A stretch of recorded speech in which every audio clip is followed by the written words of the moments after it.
Comment pardonner vraiment? On entend souvent dire qu'on pardonne mais qu'on n'oublie pas.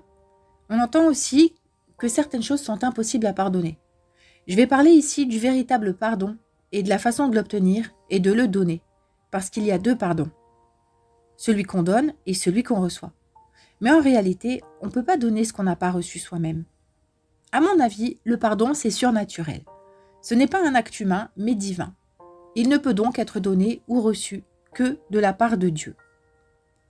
Nous aussi, on a besoin d'être pardonnés. On loge à la même enseigne que la plupart des gens qui nous ont blessés. De différentes façons, bien sûr, mais nous ne valons pas toujours beaucoup mieux qu'eux. En effet, on a tous déjà menti, on a pris par inadvertance ou non quelque chose qui ne nous appartient pas. Nous sommes donc des menteurs, des voleurs, des pécheurs. Voici notre nature charnelle. Elle est pauvre et limitée. Vous avez entendu dire que Jésus a donné sa vie à la croix pour le pardon des péchés. C'est un concept très étrange quand on n'a pas encore reçu la révélation personnelle. Mais je vais tenter ici de l'expliquer quand même. Toute la compréhension se trouve dans le fait de reconnaître que nous sommes humains, donc faibles, limités, imparfaits. Dieu ne classe pas le péché dans différentes catégories. Il voit juste notre conscience intérieure qui a besoin d'être renouvelée, purifiée.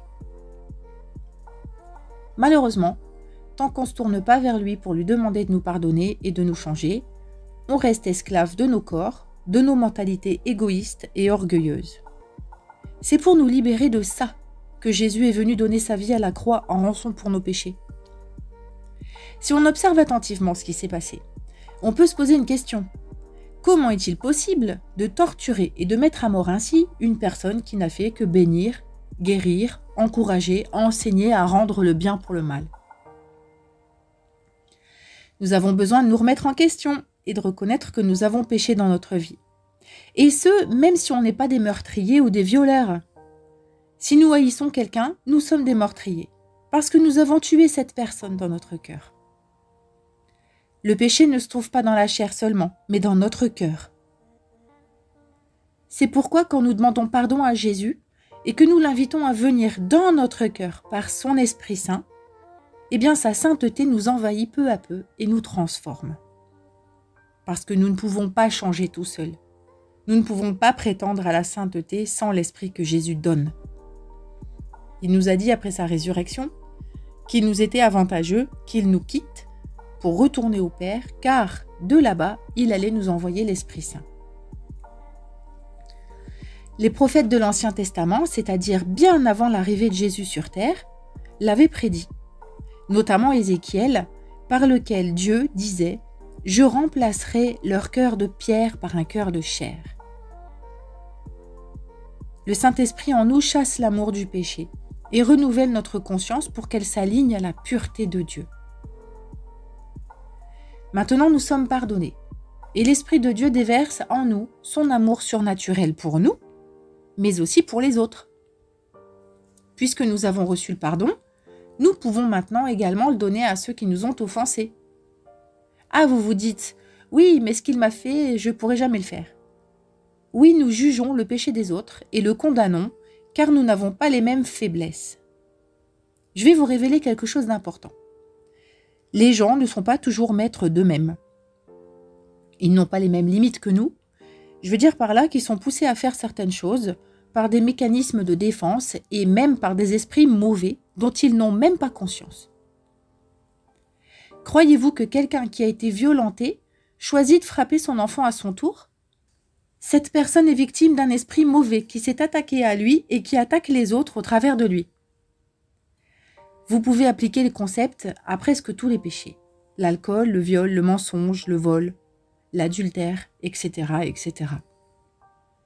Quand une personne vous fait du mal, ne le prenez pas personnellement. Elle est liée par une puissance mauvaise qui la persécute avant de vous persécuter. Cela vous aiderait à pardonner plus facilement, à avoir compassion d'elle et à prier pour la personne afin qu'elle trouve sa délivrance.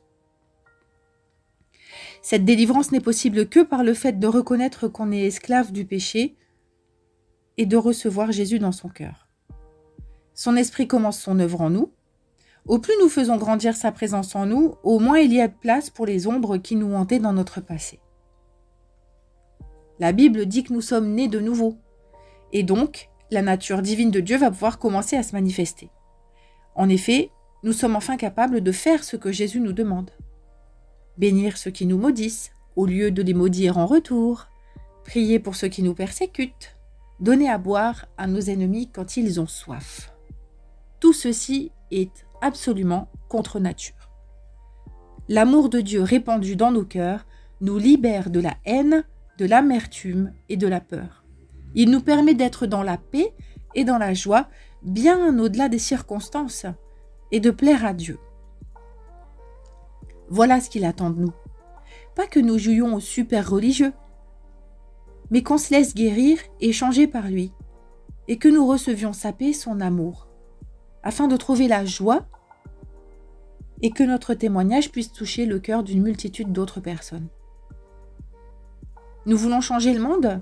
Eh bien, commençons par nous-mêmes, et que la grâce que Dieu met sur nous contamine notre entourage. Ça sera déjà un bon début.